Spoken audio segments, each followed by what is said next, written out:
বিসমিল্লাহির রহমানির রহিম। হে সমস্ত জগতবাসী, আজ আমি শামীম আলী চিশতি আপনাদের সামনে যে আলোচনাটি নিয়ে হাজির হলাম, সেই আলোচনাটি অবশ্যই খেয়াল করে শুনলে পৃথিবীতে যত সাধকগণ আমলকারী যারা আল্লাহর ইবাদত করে তাদের জন্য খুবই ভালো একটা সুখবর এবং ভালো একটা কিছু জ্ঞান লাভ করার বিষয়। এবং সামনে মানুষটি বুঝতে পারবে সে দিব্য চক্ষুর আড়ালে যে পড়ে আছে, যে আসলে দিব্য চক্ষু কার কতটুকু খুলেছে এবং কার কতটুকু খোলার প্রয়োজন রয়েছে তা সেটাও জানতে পারবে ইনশাআল্লাহ। সেটি হলো, দেখুন, দিব্য চক্ষু বলতে আমরা কি বলবো? দিব্য চক্ষু বলতে দেখেন যাকে বলা হয় গোপন চক্ষু বা অন্তর চক্ষু। তো এই অন্তর্চক্ষু বা দিব্য চক্ষু বা গোপন চক্ষুর মধ্যে 7টা দেখা গেছে যে 7টা স্তর আছে। এখন আপনি 7টা স্তরের মধ্যে কোন স্তরে আছেন? এবং মানুষ জন্মলগ্ন থেকেই মানুষের দিব্য চক্ষুর মধ্যে একটা দিব্য চক্ষু খোলা থাকে, বা 7টার মধ্যে 2টা স্তর খোলাই থাকে, এবং আরো 5টা পৃথিবীতে সাধনার দ্বারা, আল্লাহর আমলের দ্বারা, প্রেম ভক্তির দ্বারা, মুর্শিদ দ্বারার দ্বারা এই জিনিসগুলো জেনে নিতে হয়, বুঝে নিতে হয়। তো অবশ্যই খেয়াল করবেন আজকের এই আলোচনা।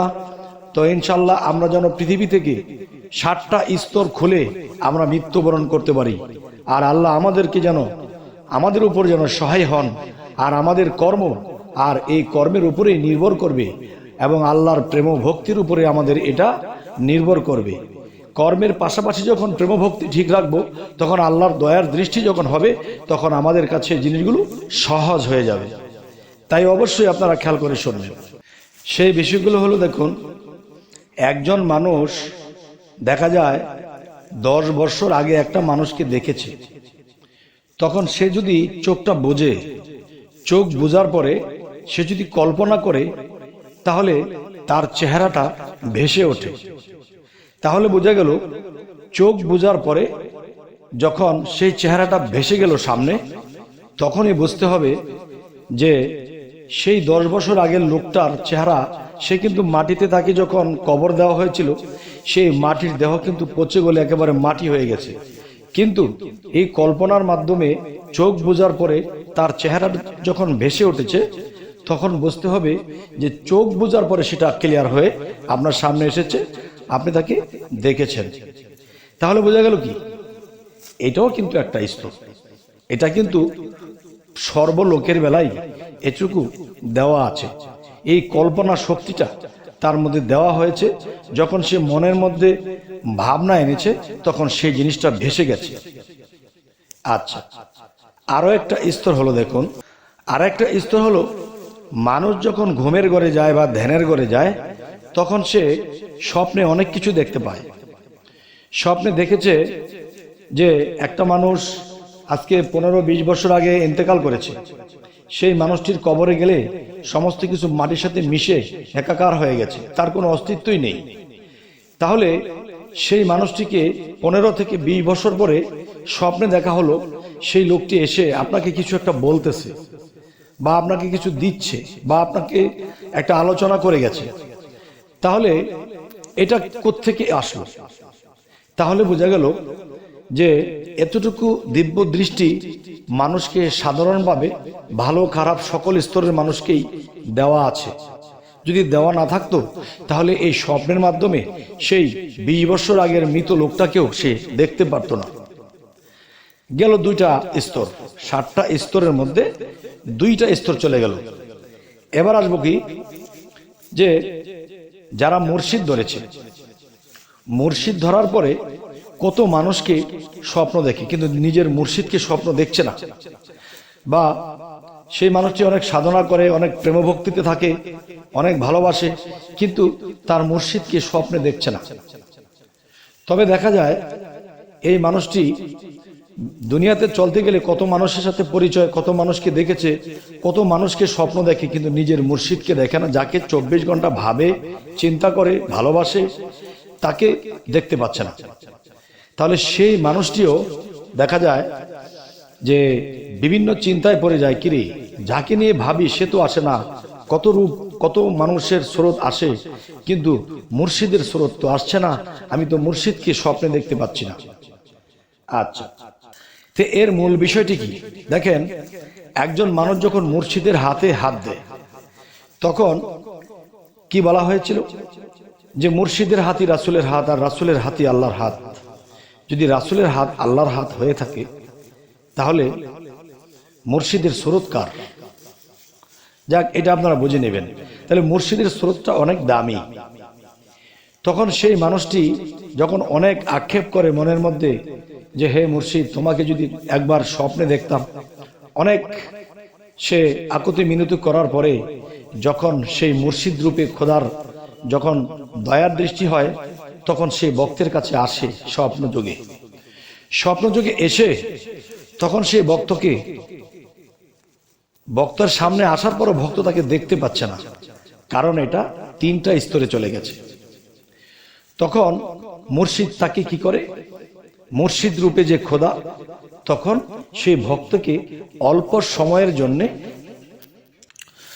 মুর্শিদ তাকে অল্প সময়ের জন্য যে একটু দৃষ্টি দেওয়া হয়, যে দিব্য দৃষ্টিটা সে ভক্তকে একটু দেওয়া হয়, তখন ওই সময়টুকু তার মুর্শিদকে দেখতে পায় এবং তার সাথে কথা হয়।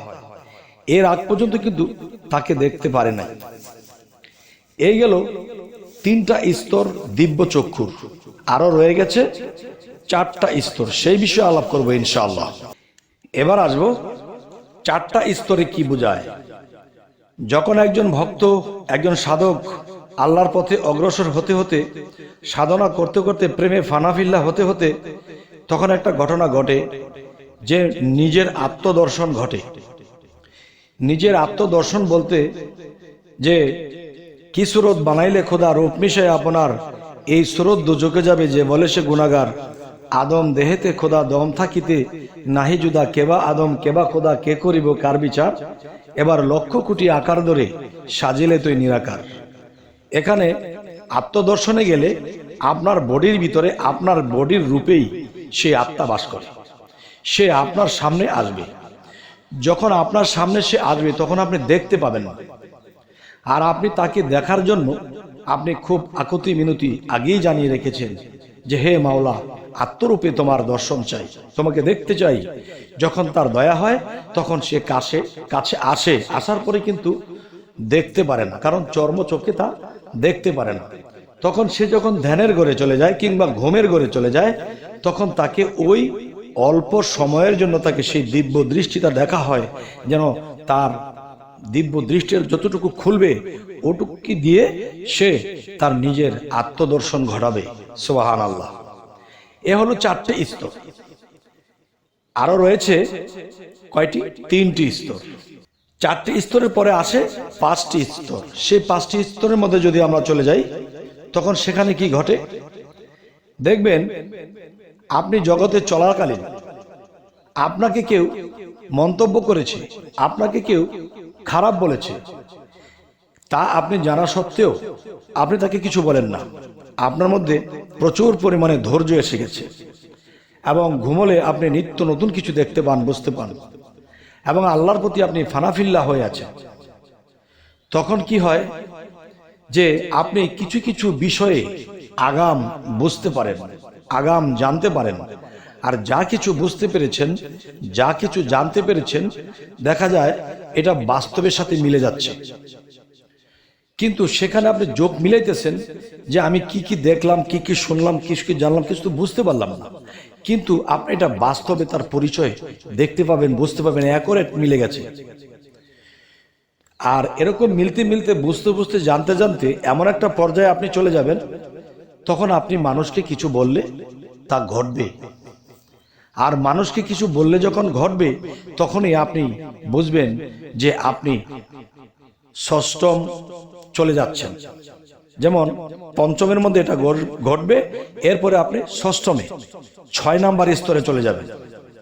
6 নাম্বার স্তরে যখন আপনি চলে যাবেন তখন কি হবে, আপনি চক্ষু বুঝলে যা দেখবেন, চেয়ে থাকলে তা দেখবেন।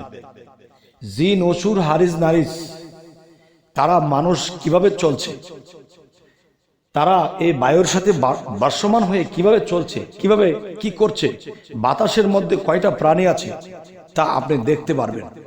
কিন্তু দেখলে কি হবে, সময় সময় আপনাকে এই দিব্য দৃষ্টিটা দেওয়া হবে, আবার কিছুক্ষণের জন্য নিয়ে যাওয়া হবে। একটানা যদি আপনার মধ্যে এটা থাকে, হয়তো আপনি পাগলও হয়ে যেতে পারেন। দুনিয়ার নাওয়া খাওয়া গোসল সমস্ত কিছু আপনার থেকে ত্যাগ হয়ে যাবে, তখন আপনি চলতে পারবেন না, কষ্টদায়ক হয়ে যাবে। আর শুধু ধ্যানমগ্ন হয়ে বসে থাকবেন কি হচ্ছে।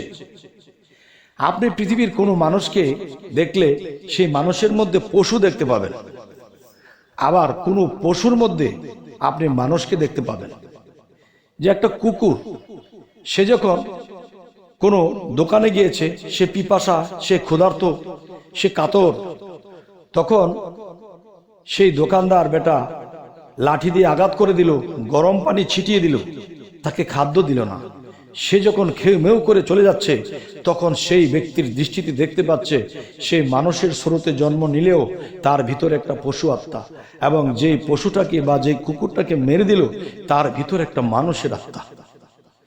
যাই হোক, হে সমস্ত জগতবাসী, আমি এই কথাগুলো আমার এভাবে বলা ঠিক হচ্ছে না, তবু ইঙ্গিত শরীফ বলতে গিয়ে একটু ক্লিয়ার না করলেও অনেকে বোঝে না। তবে এরকম পর্যায়ে যখন একটা মানুষ চলে যায়, তখন সে অনেক কিছু দেখে, অনেক কিছু বোঝে, তখন সে অফ হয়ে যায়।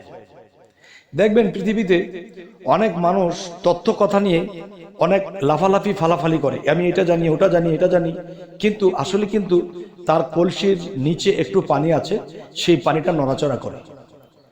আর যার কলসি একেবারে ভরে গেছে, তখন সেই কলসির পানি কিন্তু আর নড়াচড়া করে না।